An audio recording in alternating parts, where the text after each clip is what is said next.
एक 62 साल की बुजुर्ग महिला कुछ दिनों से बीमार चल रही थी और वो इस दुनिया से चली जाती है। डॉक्टर कहते हैं कि इनके अंदर अब प्राण नहीं रहे हैं। घर वाले भी सोचते हैं, सभी रिश्तेदारों पर फोन कर दिया जाता है। 2023 की शुरुआत की बात होती है, जनवरी की। दोस्तों, यहाँ पर माहौल बहुत बिगड़ जाता है। सभी रिश्तेदार आ जाते हैं और ये महिला एक रात पहले गुजरी थी, यानी सुबह रिश्तेदारों को बुलाया जाता है और महिला रात को ही 11 बजे इस दुनिया से जा चुकी थी। अब यहाँ पर घर वालों के सामने एक नई चुनौती रूप लेती है। क्या चुनौती थी? महिला की जांघ जो होती हैं उन पर ऐसे निशान पड़ रहे थे कि जैसे हम किसी रस्सी को खींचकर जोर से खींचे तो जैसे घर्षण के निशान होते हैं। अब घर वाले व्याकुल हो उठते हैं। डॉक्टर को बुलाया जाता है कि अगर हमारी माँ जीवित नहीं है तो फिर शरीर पर एकदम से ऐसे निशान कैसे हो रहे हैं। काफी आश्चर्यजनक बात थी और एक चमत्कार था कलयुग में। सोचिए, ऐसा कैसे हो सकता है? सच्ची घटना है, दिल को दहला देने वाली है। दूसरी रिश्तेदार इकट्ठा हो जाते हैं, सभी अपनी आंखों से देखते हैं और पता है उस महिला के पास कितनी भीड़ रहती है। उसके बाद क्या होता है कि महिला के पैरों पर जो मृत पड़ी हुई है, जिसके अंदर जान नहीं है, उसके पैरों पर जलने के फपोले उठते हैं। तो अब एक बात बताइए, आपका कोई घर का सदस्य है और वो मृत पड़ा है और उसके शरीर पर अपने आप निशान आपकी आंखों के सामने आ रहे हैं, तो क्या आप उसको जला सकते हैं? आपको तो यही लगेगा ना, इसके अंदर सांस है, कुछ ना कुछ शरीर में बदलाव हो रहे हैं। पैर बिल्कुल जलकर ब्लैक हो जाते हैं, यानी ऐसे भुन जाते हैं कि काले हो जाते हैं और दोनों पैर ही जलते हैं। जबकि उसे किसी चिता में नहीं लुटाया जाता है। रिश्तेदार 2 दिन तक उसका क्रियाक्रम करने के लिए इंतजार करते हैं, लेकिन करें तो क्या करें? बहुत आश्चर्य की बात है ना, बहुत हैरान करने वाली बात है और ज्यादा पुरानी बात नहीं है। जब आपको सुनाऊंगी तो आप हैरान हो जाएंगे। और सुनिए मेरी बात, कर्मों का दंड भी मिलता है, बखूबी मिलता है। और एक और बात, गलती हमसे और आपसे नहीं होती, गलती यमदूतों से भी होती है। आज एक बहुत बड़ा रहस्य और बहुत बदली हुई चीज आप लोगों के सामने बताऊंगी। मृत होने की घटना बहुत आप लोगों के सामने रखी है मैंने, ऐसा नहीं है। मेरे चैनल पर बहुत सारी घटनाएं मिलेंगी, जितनी भी हैं सत्यता पर रखी गई हैं और सत्य से जुड़ी हुई हैं। और आज की घटना भी सत्यता से ही लगी हुई है और 2023 की है। दोस्तों, इस घटना को सुनकर आपके रूए खड़े ना हो जाए तो मेरा नाम बदल देना आप लोग। तो चलिए इस घटना को आपको बताती हूँ। पानीपत के साइड की घटना होती है, जहां पर एक गांव में एक महिला रहती है। 2023 की बात होती है। बाला इस महिला का नाम होता है। 60 साल इसकी उम्र होती है। जनवरी का महीना चल रहा था। बाला काफी दिनों से बीमार चल रही थी।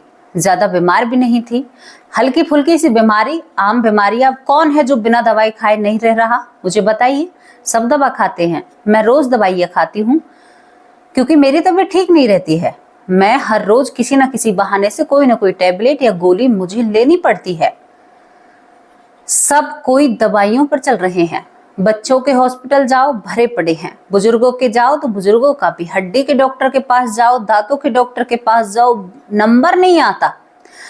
तो यहाँ पर बाला बीमार होती है और बाला का बेटा, यानी बाला के 3 बेटे होते हैं। 2 बेटे बाहर रहते हैं और एक बेटा बाला के पास रहता है। हालांकि वो नौकरी बाहर करता है, लेकिन अपनी माँ पर जान छिड़कता है। बाला के बेटे की बहू अपनी सास का बहुत ख्याल रखती है और बहुत प्यार से रखती है। दोस्तों, जनवरी का महीना था। अब एक दिन बाला की सांसें लंबी पड़ने लगती हैं। बाला वैसे बहुत धर्म कर्म करने वाली थी, अपने बेटे बहू से बहुत प्रेम करती थी, पोतों को भी बहुत प्यार करती है। 2 पोते होते हैं बाला के। बहुत अच्छी जिंदगी कट रही थी, लेकिन एकदम रात के वक्त तबीयत खराब होती है। बाला की बेटे की बहू, जिसका पति भी घर पर नहीं था, वो कोशिश करती है इधर उधर भागने की। माँ, तुम्हें क्या हुआ? गाँव में लोग बड़े मिलनसार होते हैं, गाँव में एक दूसरे का सब बहुत ख्याल रखते हैं। बाला की बेटे की बहू घबरा उठती है अपनी सास को देखकर। वो कहती है कि बेटी, मैं तो मर गई, मैं जा रही हूँ, मुझे कई लोग लेने के लिए आए हैं। इनके हाथों में तो कुत्ते भी हैं, इनके हाथों में तो बेटी हंटर भी है, भैंसा भी इनके पास है। मतलब उन्होंने आज एक नई बात हमारे सामने रखी कि कुत्ते भी उनके साथ होते हैं। ये कहते कहते कहती है कि बेटी मरने के बाद जमीन पर लिटाया जाता है, अगर मैं मर जाऊं तो मुझे जमीन पर लिटा देना। अब तू रात के वक्त मुझे कहाँ लेकर जाएगी? 11 बज रहे थे। वहीं पर एक डॉक्टर होता है, उस डॉक्टर को बुलाया जाता है। डॉक्टर इतने आता है, इतने बाला की सांसें थम जाती हैं। कभी लग रहा था कि बाला बेहोश है, कभी लग रहा था बाला होश में है। बाला के बेटे की बहू ने पति पर फोन घुमा दिया।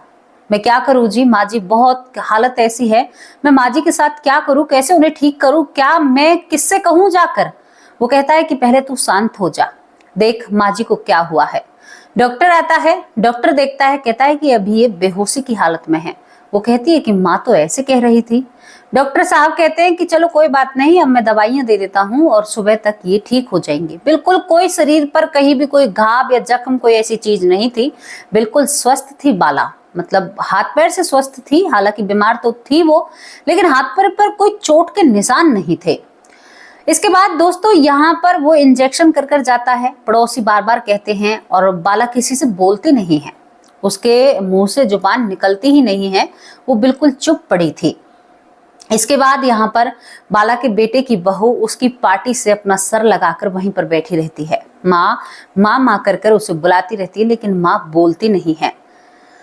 दूसरा दिन जब होता है तो सुबह बहुत कोशिश करती है बाला के बेटे की बहू उसे चाय पिलाने की, लेकिन बाला एक लफ्ज नहीं बोलती है। बाला के बेटे की बहू रोने लगती है कि कैसी नींद, जो अब तक माँ जी की नींद नहीं खुली। वो पति से रोने लगती है कि बार बार किसको बुलाऊं, अच्छा नहीं लगता किसी के घर जाना। लेकिन वो भागकर कैसा काम, चाय बनाई थी, खुद पीने वाली थी, बच्चों को पिलाने वाली थी और अपनी सास को पिलाने वाली थी। सास ने चाय को नहीं पिया। बाला के बेटे की बहू भागकर जाती है, तुलसी से 2 पत्ते तोड़ती है और अपनी सास के मुंह में डाल देती है। थोड़ा सा गंगा जल डालती है और डॉक्टर को बुलाने के लिए भाग पड़ती है। दांत भिचे हुए थे। डॉक्टर साहब आते हैं तो डॉक्टर साहब जब चेकअप करते हैं तो देखते हैं कि ना तो वो उसे मरी कह रहे थे, ना उसे जीवित। वो कहती है कि डॉक्टर साहब कुछ तो बताइए, क्या हम अपनी माँ को हॉस्पिटल लेकर जाएं? तो यहाँ पर ये डॉक्टर कहता है कि मेरी समझ में नहीं आ रहा कि ये जीवित हैं या मृत हैं, मुझे लग रहा है कि आपकी सास इस दुनिया में नहीं रही हैं। तो बहू कहती है कि ऐसा नहीं हो सकता, हालांकि मैंने अपनी सास को मतलब एक होती है 60 साल उम्र थी।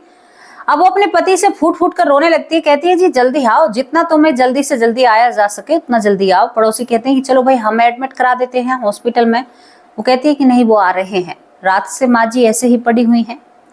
और थोड़ी देर बाद पति आता है। पति जब घर पर आता है तो इन्हें उठाकर हॉस्पिटल में ले जाया जाता है। बाला को हॉस्पिटल में ले जाया जाता है। हॉस्पिटल में डॉक्टर कहते हैं पूरा दिन निकल जाता है इसी काम में। डॉक्टर कहते हैं कि क्या बताएं आपको, वेंटिलेटर पर रखना पड़ेगा। बेटा कहता है कि मैं अपनी माँ को इतना कष्ट नहीं देना चाहता, मेरी माँ पूरी रात से ऐसे ही है। और आप क्या कह रहे हैं? वो कहते हैं कि बचने के तो ना के बराबर हैं, बचेंगी तो ये नहीं, लेकिन आपकी शांति के लिए हम इनको यहाँ पर रख सकते हैं कुछ दिन के लिए, घंटे 2 घंटे 4 दिन भी हो सकते हैं। इस तरह का जवाब जब डॉक्टरों ने दिया तो बेटा कहता है कि ये कौन सा जवाब है जिससे हमें संतुष्टि नहीं मिली। भाई देखो, आप अपने मरीज को लेकर जाए तो डॉक्टर जाते ही ये कहना चाहिए ना। अब वहां पर इसका जानकार एक दोस्त होता है इस बाला के बेटे का, वो कहता है कि क्यों इनकी बातों में आ रहा है, माँ के अंदर कुछ नहीं है, माँ को तू घर ले जा, यहाँ पर पैसे बर्बाद होंगे और तुम्हारे पैसे बनेंगे, ये लोग जाने कितने पैसे बना देंगे तुम्हारे। और माँ जी के अंदर मुझे कुछ दिख नहीं रहा है, क्योंकि मैंने डॉक्टर साहब को बात करते हुए सुना था, उन्होंने कहा था कि ये जीवित ना के बराबर हैं, मतलब कह दिया था कि कुछ ऐसा नहीं है। बेटा मजबूर अपनी माँ को लाता है, यानी कि अब असमंजस में होता है कि क्या करूं क्या ना करूं। रिश्तेदारों पर फोन करता है कि ऐसे ऐसे हो रहा है। तभी यहाँ पर वो बहू देखती है, जो बेटे की बहू होती है, कि उसकी सास की जो जांघ होती है ना, उसमें मानो कोई रस्सी से घर्षण लगी हो, रस्सी से कोई खींच रहा हो। वो कहती है कि देखो जी माँ जी के पैर पर क्या हुआ है। तो वो कहता है कि ये कैसा निशान है, कहीं तुमने तो कुछ नहीं किया मेरी माँ के साथ। वो कहती है कि तुम पागल हो जी, मैं क्या ऐसा करूंगी। देखो एक पल में बदल जाता है, क्योंकि माँ बेटे का रिश्ता ही ऐसा होता है। वो रोने लगती है, कहती है कि मैं तो माँ को आपसे ज्यादा प्यार करती हूँ, आपने मुझसे ऐसा क्यों कहा। और वो महिला बहुत जोर जोर से रोने लगती है। पड़ोसी समझते हैं कि इस बात से रो रही है, सास नहीं रही, लेकिन किसी को क्या पता पति ने क्या बोल दिया है। अच्छा, वो अपनी पत्नी को चुप कराता है, कहता है यार मेरा दिमाग ना थोड़ा सा इधर उधर हो रहा है, माँ को देखकर मुझे चैन नहीं है। अब यहाँ पर बेटा कहता है कि हे परमात्मा, अगर मेरी माँ के अंदर सांस है तो मेरी माँ जीवित हो जाए, ठीक हो जाए, और सांस नहीं है तो इसे तड़पाओ मत, अपने पास ले जाओ। मतलब ये कसमकस चल रही थी, आप सोच कर देखिए। ऐसा हो रहा था कि किसी की कुछ समझ में नहीं आ रहा था। तभी थोड़ी देर बाद माँ जो बिस्तर पर लेटी हुई होती है, रिश्तेदार भी आ जाते हैं, सभी आ जाते हैं। सभी को तो ये था कि ये मरी हुई हैं, जीवित नहीं है। रिश्तेदार कहते हैं कि चारपाई पर क्यों लुटा रखा है? तुलसी के पत्ते जैसे मुंह में रखे थे ऐसे की ऐसे ही रखे थे। और दोस्तों, रात शाम हो जाती है 6-7 के करीबन। रिश्तेदार कहते हैं कि अभी तो वो बताता है पूरी परिस्थिति कि ऐसे ऐसे डॉक्टरों ने बोल दिया है। इसके बाद कहते हैं कि नीचे तो उतारो ये जी। वो कहते हैं कि ऐसे कैसे नीचे उतार दे? डॉक्टर ने कहा है कि इनके अंदर अभी सांस है, हमें तो सांस सुनाई भी नहीं दे रही। बार बार बेटा कान लगाकर सुने। वो तुलसी का पत्ता जो सुबह से रखा था मुंह में, अब तक भी मुंह में ही रखा था। वो पानी बार बार मुंह से बाहर निकल रहा था। तो आप सोचिए उसे क्या समझेंगे। अब यहाँ पर रिश्तेदार सभी बैठे हुए थे दोस्तों। तभी वो एक ऐसी चीज देखते हैं जिन्हें देखकर उनके होश उड़ जाते हैं, तोते उड़ जाते हैं। यहाँ पर जो बाला चारपाई पर लेटी हुई थी, एकदम से उसके पैरों में फपोले उठते हैं। एकदम से उसके पैरों पर ऐसे फपोले उठते हैं मानो जैसे किसी ने उनका पैर जलाया, और वो हली नहीं, टस से मस नहीं हुई। बेटा देखकर घबरा जाता है कि माँ अगर जीवित नहीं होती तो ये माँ जीवित है, माँ के पैरों में ऐसा क्यों हो रहा है? और बिल्कुल जलकर भुनकर स्मेल आती है और वो काले पड़ जाते हैं। आज के युग की बात में ऐसी बात होना बहुत बड़ी बात है। और कितना प्रमाण लोगे? वो महिला सोशल मीडिया पर छाई हुई हैं जिनके साथ ऐसा हुआ है। दोस्तों, यहाँ पर ये सब कुछ हो जाता है। देखो, दूसरा दिन भी निकल गया। अब रात को रिश्तेदार कहें कि भाई ये सब कुछ क्या चल रहा है? डॉक्टर भी कुछ जवाब नहीं दे रहे हैं। सभी ने मन बनाया कि सुबह दिल्ली से भी आगे मतलब किसी बड़े हॉस्पिटल में लेकर जाएंगे और भाई वहां पर जांच पड़ताल कराएंगे कि इनको हुआ क्या है। अच्छा चलो, रात भर काटनी भारी हो जाती है। माँ जैसे लोटी थी एक रात पहले से ऐसे की ऐसे, उसने ना अपनी उंगली भी, अपनी पलक भी, कुछ भी नहीं हिलाया था। आखिरी शब्द थे कि मरने के बाद जमीन पर लिटाया जाता है। मुझे कुत्ते और 4 लोग और उनके साथ एक भैंसे पर बैठा हुआ इंसान बेटी मुझे कोड़े मार रहा है, ये शब्द थे। और उसके बाद जब तीसरा दिन की शुरुआत होती है तो अब माँ को ले जाने की तैयारी की जाती है। रात को ही गाड़ी बुक कर दी जाती है, रात को ही सब चीजें तैयार कर दी जाती हैं, क्योंकि किसी को भी नहीं पता था कि मरी हैं या जीवित हैं। 3 दिन हो गए थे, माँ ने पानी तक को गले से नीचे नहीं जाने दिया था। माँ ने कुछ भी नहीं कहा था। और उसके पैरों पर रस्सियों के निशान और उसके पैर जलने के निशान, जांघों पर, यानी पैरों से घुटनों से ऊपर जांघों पर रस्सियों के निशान, कमर पर निशान। परिवार हैरान था। वो सोच रहे थे क्या कोई भूत बला है या क्या है, हमारी माँ को क्या हुआ है। इसके बाद जैसे ही गाड़ी दरवाजे पर आती है वैसे ही माँ के गले में जो पत्ता था वो पत्ता बाहर निकलता है और उसकी आवाज एकदम ऐसी होती है, मतलब कुछ अटकने की सी। मतलब वो पानी, देखो आप सोचो, पानी 2 दिन से कंठ से नीचे नहीं गया है। जितना नसीब में है उतना ही खाओगे। और वो बुजुर्ग महिला अपनी पलकें खोलती है। पलके खोलने के बाद बेटे के अंदर जान आ जाती है।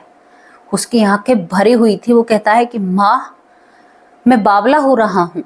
वो कहता है कि चलो चलो जल्दी माँ को गाड़ी में बिठाओ और बड़े हॉस्पिटल में। वो कहती है कि रुको, मैं किसी गाड़ी में नहीं जाऊंगी, मैं नहीं मरूंगी, मैं मरकर वापस आ गई हूँ।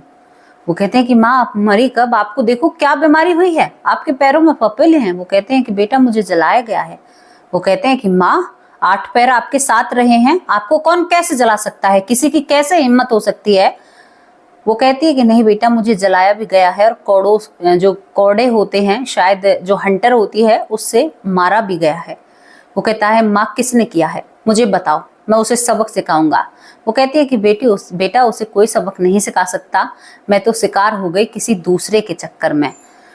रिश्तेदार 2 दिन से इनके घर पर थे कि भाई कब इस बुजुर्ग महिला का क्रियाक्रम करें, लेकिन अब महिला उठकर बैठ गई है। महिला ने उठकर चाय पानी पिया है। उसके बाद महिला ने वो तुलसी का पत्ता भी चबाया है। सोचिए आप, गंगा जल भी पिया है। उसके बाद वो महिला जो सच्चाई रखती है, सबकी रूह कांप जाती है। और शायद कुछ लोग तो सुनकर बुरे कर्म करना ही छोड़ देंगे जिन्होंने अपनी आंखों से उस महिला को देखा जिसका नाम बाला होता है। यहाँ पर दोस्तों बाला जब उठकर बैठती है और गाड़ी को वापस भेज देती है कि मुझे कहीं किसी हॉस्पिटल में नहीं जाना, बेटा मेरे साथ तो जो बीती है मैं तुम्हें क्या बताऊं। वो कहता है कि माँ क्या हुआ है, मैं बहुत परेशान हूँ, बीते 2 दिन से मैं सोया नहीं हूँ माँ। यही डर सताता है कि माँ के बिना मैं कैसे रहूंगा, मेरे बच्चों के पास कौन रहेगा, मेरी माँ नहीं रहेगी तो मेरा वक्त कैसे गुजरेगा। देखो दोस्तों, वो कुछ खाने को थोड़े ही देती थी, लेकिन माँ तो माँ ही होती है ना। 2 भाई देखने के भी लिए नहीं आए जो बाहर रहते हैं। इसके बाद कहती है बाला कि बेटा जिस दिन मैं बहू से कह रही थी उस दिन 4 लोग, 3 कुत्ते और एक व्यक्ति जो भैंसे पर था, उसने मुझ में बहुत जोर से हंटर मारा। पहला हंटर मेरे पैरों पर मारा बेटा, देखो मुझे निशान भी हैं, मुझे बहुत दर्द हुआ। मैंने कहा मैं नहीं जाऊंगी। दूसरा हंटर मेरे गले में डाला और एकदम से मेरे शरीर से मेरी आत्मा बाहर निकलती है। मैं बाहर निकलती हूँ, देखती हूँ तुम सभी को। बहू भाग रही थी इधर उधर, बहू को भी देखा और वो लोग मुझे अपने साथ लेकर चलते हैं। मेरे गले में वो हंटर पड़ा हुआ था, उससे मुझे घसीट कर ले जाया जा रहा था। नई बात है ना बेटा, घसीट कर ले जाया जा रहा था। और थोड़ी बहुत अगर मेरी चाल कम पड़े तो कुत्ते मुझे पीछे से नोचने की कोशिश करते थे, खाने की कोशिश। 4 लोग बड़े हंस रहे थे, खिलखिला रहे थे और मुझसे कहा जा रहा था कि तुमने अपनी सास के साथ बहुत गलत किया है ना। बेटा मैंने तो तुम्हारी दादी को बहुत प्यार से रखा। वो कहता है कि माँ मेरी कुछ समझ में नहीं आ रहा। वो कहती है कि बेटा मेरी पूरी बात सुन, तुम्हें सब कुछ समझ में आ जाएगा। वो कहती है कि मुझे घसीटते हुए ले जाया जाता है। मैं कहती हूँ कि बाबा मेरे गले को मत दबाओ, मुझे तकलीफ हो रही है। पता नहीं उसके क्या मन में आई, मेरे गले से वो हंटर खींच लिया जाता है। अब मुझे वैसे ही चलाया जा रहा था। बेटा मुझे एक जगह ऐसी जाकर खड़ी हो जाती हूँ जहां पर एक भट्टी में बहुत कोयले होते हैं। 4 व्यक्ति बहुत हंस रहे थे, कुत्ते मेरे ऊपर भौंक रहे थे और जो भैंसे पर बैठा हुआ व्यक्ति वो कहता है कि इनमें से एक फावड़ा भरकर जो कोयले होते हैं इनके पैरों पर डाले जाएं। बेटा उन लोगों ने जलती हुई भट्टी से कोयले मेरे पैरों पर डाल दिए। मैं चीखती हूँ, चिल्लाती हूँ और जितना चीखती हूँ मैं भाग नहीं पाती हूँ। मैं वहीं पर खड़ी खड़ी पैरों को ऊपर नीचे मार रही थी और वो कोयले मेरे पैरों को जला रहे थे। सबके रोए खड़े हो जाते हैं कि हाँ माँ के पैर जले थे जब माँ उस हालत में थी। सब हैरान हो जाते हैं। उसके बाद बेटा मुझे हंटरों से मारा जाता है कि तुमने अपनी सास के पैर जलाए थे ना, तुमने किया था ना, इसका भुगतान है, अभी तो तुम्हें बहुत कुछ भुगतना होगा। बेटा मैंने वहां पर ऐसी जगह भी देखी जहां पर बहुत सारे लोग सुखमय जिंदगी बिता रहे थे, लेकिन मुझे तड़पाया जा रहा था, मुझे जलाया जा रहा था, कोड़ों से पीटा जा रहा था। जो कोड़े होते हैं ना वो मेरे ऊपर लगाए जा रहे थे। तभी बेटा मैं एक बहुत बड़े दरबार में पहुंचती हूँ। उस दरबार में पहुंचने के बाद यहाँ पर मुझे फिर पीछे लाया जाता है कि अभी बहुत भीड़ है दरबार में। उसके बाद बेटा मैं एक नदी के सामने खड़ी कर दी जाती हूँ और वो नदी बहुत गहरी और उस नदी में से बदबू आ रही थी और वो लोग कहते हैं कि चलो इसको पार करो। बेटा मैं रोने लगती हूँ कि इसको मैं कैसे पार करूंगी। बेटा तभी वहां पर एक गाय और बछड़ा आते हैं और वो गाय कहती है कि क्यों रो रही हो। वो कहती है कि मैं रो रही हूँ, मुझसे ऐसा कौन सा कर्म बिगड़ा, ये लोग कह रहे हैं मैंने अपनी सास के साथ गलत किया है, लेकिन मैंने तो ऐसा कुछ भी नहीं किया और मैं इस नदी को कैसे पार करूंगी, ये तो बहुत गंदी है। वो कहती है कि चल पकड़ मेरी पूंछ को और चल तुझे नदी मैं पार कराती हूँ, मेरा बेटा और मैं तुम्हें नदी पार कराएंगे। हैरान भरी बात थी। वो कहती है कि मैं नदी पार कर लेती हूँ बहुत आसानी से। उसके बाद मुझे उस दरबार में ले जाया जाता है जो दरबार जनता का लगा हुआ था, जहां पर बहुत लोग थे, बहुत आत्माएं थी मेरी तरह की। सभी को किसी को इधर भेजा जा रहा था, किसी को उधर भेजा जा रहा था। मेरा नंबर आता है तो मैं उन्हें नहीं देख पाती हूँ जो भेज रहे थे। जो पन्ने पलट रहा था उस तक ही मेरी दृष्टि जाती है। वो कहते हैं कि महाराज अनर्थ हो गया, ये तो 2 दिन से यहाँ पर घूम रही है, 2 दिन से यहाँ पर है और जबकि ये नहीं है, वो तो जवान महिला है जिसने अपनी सास के पैर जलाए थे। अब यहाँ पर कहती है कि मुझे यमराज जी की आवाज सुनाई देती है। मुझे नहीं पता वो यमराज कौन है। एक आवाज आती है, कहती है कि इस आत्मा के साथ तो बहुत अत्याचार हुआ है, तुमने इसके साथ इतनी बदसलूकी क्यों की। दोस्तों वहां पर तभी वो कौड़े दूसरे यमदूत लेते हैं और उन 4 लोगों में और 5 भैंसे पर बैठे हुए उसमें मार लगाई जाती है कि तुमने इस जीव आत्मा को इतना दुख क्यों दिया, इसके शरीर छन्नी कर दिया, इसके पैर जला दिए तुम लोगों ने, जबकि ये वो है नहीं। वो महिला तो आखिरी सांसें ले रही है वेंटिलेटर पर, यानी वो महिला यहाँ पर कहीं पानीपत के ही किसी हॉस्पिटल में आखिरी सांसें ले रही थी। और वो कहते हैं कि वो तो आखिरी सांसों पर चल रही है, उसके प्राण हरने थे, तुम इसके प्राण क्यों लेकर आए हो? ये तो अपनी अच्छी खासी जिंदगी बिता रही थी। डांट के साथ कहा जाता है कि जल्दी भेजो, किसी कसमकस के कारण इसके शरीर को अभी क्षतिग्रस्त नहीं किया गया है, शायद इसको अभी जीना और बाकी है। और दोस्तों यहाँ पर इस महिला को वापस भेजा जाता है। वो इतना सुनती है कि उस बहू ने, जिसके बदले उसे ले जाया गया था, उस बहू ने अपनी सास के पैर जानबूझकर जला दिए थे। तभी यहाँ पर इस महिला के पैर जलाए जाते हैं जो 60 वर्ष की होती है। वो महिला एक्सीडेंट के कारण एक हॉस्पिटल में वेंटिलेटर पर पड़ी हुई थी। यानी यमराज जी कहते हैं कि उसके ऊपर मशीन लगी हुई है, उसकी सांसें हरनी है, उसके प्राण हरने हैं, उसे ये तकलीफ देनी थी जो तुमने इस बुजुर्ग महिला को दे दी। दोस्तों यहाँ से यमराज के दूत होते हैं, वो माफी और क्षमा याचना करते हुए यहाँ पर इस बाला देवी को धरती पर भेजते हैं और इसके शरीर में वो प्राण आते हैं। वो कहती है कि बेटा मैं वापस लौट कर आ गई, अच्छा हुआ तुमने मुझे किसी आईसीयू रूम में भर्ती नहीं किया, वरना मेरे साथ क्या होता मुझे नहीं पता। वो कोई ऐसी बहू थी, जबान थी, जिसने अपनी सास के साथ गलत किया था, सास को पीटा था, तभी मेरे ऊपर कौड़ों की बरसात हुई है। वो कहती है कि जो करेगा वो भरेगा, चाहे वो कोई भी है, चाहे सास है या बहू है या ननद है या देवर है या जेठ है या पति है या पत्नी है या बेटा है या बेटी है, सभी को भोगना है और भोगोगे, उम्र कितनी भी हो।